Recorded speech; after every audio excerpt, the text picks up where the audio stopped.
Hello guys, welcome back to my channel. Today we will cover another topic of Indian polity, that is preamble. अब तक हमने polity की series में 3 topics को cover किया है: historical background of Indian polity, making of constitution and saline feature of Indian constitution. तो अगर आपको ये तीनों वीडियो देखनी है तो आप एक बार मेरे चैनल पे जाके ये तीनों वीडियो देख सकते हैं। तो चलिए अब हम अपनी आज की वीडियो को शुरू करते हैं। आज हम प्रीएम्बल के बारे में पढ़ेंगे। Preamble is an introductory statement of Indian constitution. जो प्रीएम्बल है वो एक इंट्रोडक्टरी स्टेटमेंट की तरह है, मतलब प्रीएम्बल के अंदर पूरे कॉन्स्टिट्यूशन का इंट्रोडक्शन है। कैसा हमारा कॉन्स्टिट्यूशन है, कब इनेक्ट हुआ था, नेचर क्या है इंडियन स्टेट का, ऑब्जेक्टिव्स क्या हैं, एट्सेट्रा। तो ये इंट्रोडक्शन पूरा प्रीएम्बल के अंदर है। It act as a guide, ये गाइड की तरह एक्ट करता है। कैसे, किस चीज़ को बताता है गाइड बनकर? फिलोसफी को, हमारे कॉन्स्टिट्यूशन की फिलोसफी क्या है, वैल्यू क्या है और ऑब्जेक्टिव क्या है। तो ये मैंने प्रीएम्बल पूरा लिखा हुआ है, एक बार जस्ट रीड कर लेते हैं इसको। इसमें बस कीवर्ड है जो उनका आपको ध्यान रखना है, बाकी पूरा एज इट इज़ याद करने की कोई ज़रूरत नहीं है।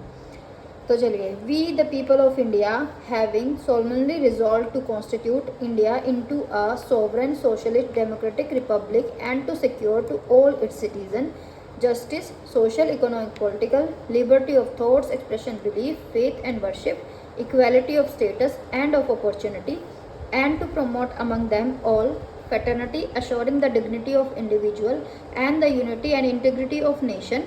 In our Constituent Assembly, this 26th day of November 1949, do hereby adopt, enact and give to ourselves this condition. तो अब कीवर्ड देख लेते हैं। We the people of India का मतलब है सोर्स ऑफ अथॉरिटी कौन है? वी, क्योंकि हम अपना लीडर इलेक्ट करते हैं, तो सोर्सेज ऑफ अथॉरिटी कौन है? We the people of India. अब हमारे नेचर ऑफ इंडियन स्टेट क्या है? Sovereign, socialist, democratic, republic. इन चारों कीवर्ड के जो डिस्क्रिप्शन है वो मैं आगे वीडियो में देने वाली हूँ।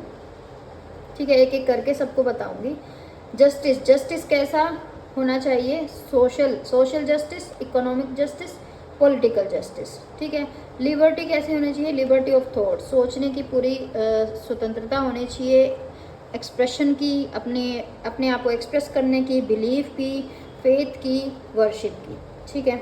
इक्वालिटी किसकी? स्टेटस की इक्वालिटी, इक्वल अपॉर्चुनिटी होनी चाहिए सबके पास, और to promote among them all, और सबके पास सेम स्टेटस, सेम अपॉर्चुनिटी मिलनी चाहिए। पैटर्निटी होता है ब्रदरहुड। ठीक है। Assuring the dignity of all individuals, सबकी डिग्निटी मेंटेन करनी है, यूनिटी मेंटेन करनी है, और नेशन के अंदर इंटीग्रिटी होनी चाहिए। और क्या दे रखा है इस प्रीएम्बल के अंदर? डेट ऑफ अडोप्शन दे रखी है 26 डे ऑफ नवंबर 1949। बस हमको प्रीएम्बल में बस ये सोर्सेज ऑफ अथॉरिटी, ऑब्जेक्टिव्स क्या क्या हैं कि भाई जस्टिस इंश्योर करना है, लिबर्टी, इक्वलिटी, फ्रेटर्निटी, ये सारी चीज़ें इंश्योर करनी है। नेचर ऑफ इंडियन स्टेट क्या है? सोवरेन, सोशलिस्ट, डेमोक्रेटिक, रिपब्लिक है, और डेट ऑफ अडोप्शन क्या है। ठीक है, तो चलिए आगे बढ़ते हैं। Let me just first origin. Preamble का ओरिजिन किससे है? ऑब्जेक्टिव रेजोल्यूशन से, जो कि दिसंबर 1946 में पंडित जवाहरलाल नेहरू ने पास किया था ऑब्जेक्टिव रेजोल्यूशन, जिसमें सारा ब्लूप्रिंट था कॉन्स्टिट्यूशन का। ठीक है, ये मैंने पहले भी बताया था आपको मेकिंग ऑफ कॉन्स्टिट्यूशन में, ऑब्जेक्टिव रेजोल्यूशन के बारे में।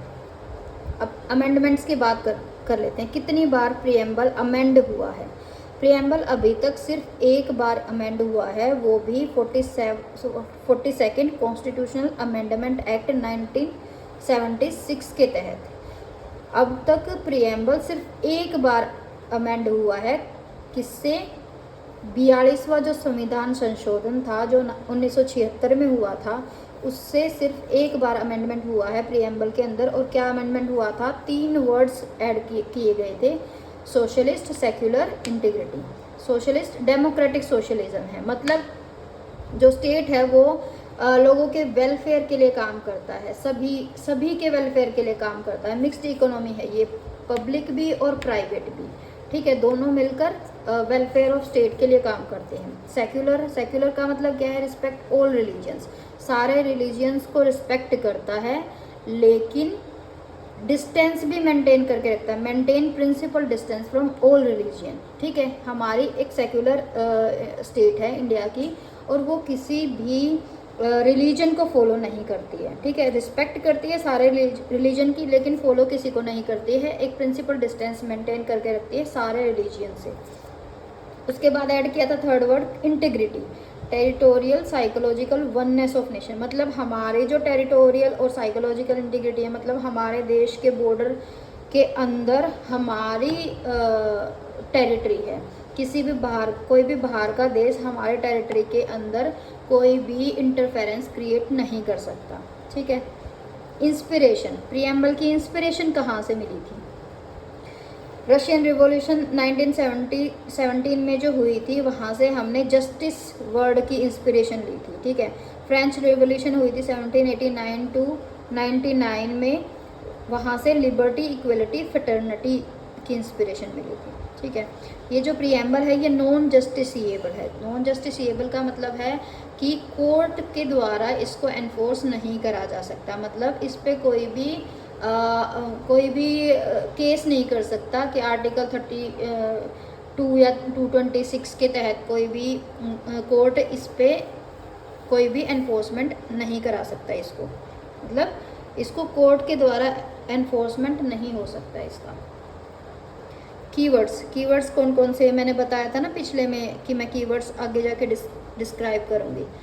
तो वो कीवर्ड है सोवरेन। सोवरेन का मतलब क्या होता है? इंडिपेंडेंस। मतलब इंडिपेंडेंस है, स्वतंत्र है, किसी का एक्सटर्नल किसी का कंट्रोल नहीं है। सोशलिस्ट, वेलफेयर स्टेट है with aim to reduce poverty inequality. Welfare state की तरह काम करता है इंडिया, और गरीबी को और जो भेदभाव है उनको हटाने के लिए काम करता है, तो सोशलिस्ट स्टेट है। Democratic, government by people. Democratic का मतलब होता है जहाँ पे गवर्नमेंट वहाँ के लोगों के द्वारा बनाई जाती है, वो होता है डेमोक्रेटिक। रिपब्लिक, इलेक्टेड हेड है, मतलब जो हमारा देश का हेड है, जो प्राइम मिनिस्टर है, वो इलेक्ट करके बनाए जाते हैं, ना कि हेरिडिटरी ये पोजीशन है।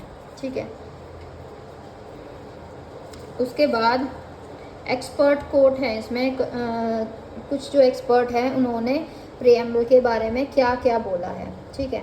एन.ए. पालकीवाला, इन्होंने बोला था identity card of Indian constitution, कि प्रीएम्बल एक हमारे कॉन्स्टिट्यूशन का एक आइडेंटिटी कार्ड है। के.एम. मुंशी ने बोला था पॉलिटिकल होरोस्कोप ऑफ कॉन्स्टिट्यूशन है, मतलब कॉन्स्टिट्यूशन का पॉलिटिकल होरोस्कोप है हमारा प्रीएम्बल। Doctor B R. अम्बेडकर ने बोला था सोल ऑफ कॉन्स्टिट्यूशन, की जो प्रीएम्बल है वो कॉन्स्टिट्यूशन का सोल है, आत्मा है। ठीक है। अब हम कुछ लैंडमार्क केसेस देख लेते हैं इसके अंदर। बेरूबरी यूनियन केस हुआ था 1960 में। बेरूबरी यूनियन केस 1960 में हुआ था। इसमें सुप्रीम कोर्ट ने बोला था कि प्रीएम्बल जो है वो कॉन्स्टिट्यूशन का पार्ट नहीं है। ठीक है, नहीं है कॉन्स्टिट्यूशन का पार्ट। उसके बाद केशवानंद भारती केस 1973 के अंदर सुप्रीम कोर्ट ने अपना जो ये प्रीवियस जजमेंट था उसको रिजेक्ट कर दिया और बोला कि प्रीएम्बल कॉन्स्टिट्यूशन का एक इंटीग्रल पार्ट है और इसको अमेंड किया जा सकता है, लेकिन इसके अमेंड करने के टाइम पे जो बेसिक स्ट्रक्चर है कॉन्स्टिट्यूशन का उसमें चेंज नहीं होना चाहिए। बेसिक स्ट्रक्चर मतलब ये सेक्युलर, सोशलिस्ट, डेमोक्रेटिक, रिपब्लिक, ये सारे बेसिक स्ट्रक्चर है, इनमें कोई चेंज नहीं हो सकता। वैसे अगर अमेंड करना है तो आप कर सकते हो। इस चीज़ का ध्यान रखना है कि कॉन्स्टिट्यूशन का या प्रीएम्बल का बेसिक स्ट्रक्चर चेंज ना हो। एक और केस है इसके अंदर, LIC ऑफ इंडिया केस 1995, जिसमें भी ये जो केशवानंद भारती केस था 1973 का, इसमें जो जजमेंट दिया था उसी को रीअफर्म किया था LIC ऑफ इंडिया केस 1995 में। तो हमारा आज प्रीएम्बल का टॉपिक कंप्लीट होता है। अगर आपको मेरी वीडियो पसंद आ रही है तो आप चैनल को सब्सक्राइब कर सकते हैं, वीडियो को लाइक शेयर कर सकते हैं, और अगर आप अपने व्यूज़ देना चाहते हैं या फिर आप मुझे बताना चाहते हैं कि मैं क्या इम्प्रूवमेंट करूं, तो आप मेरी वीडियो के नीचे कमेंट कर सकते हैं। मैं आपकी सारी कमेंट पढ़ती हूँ।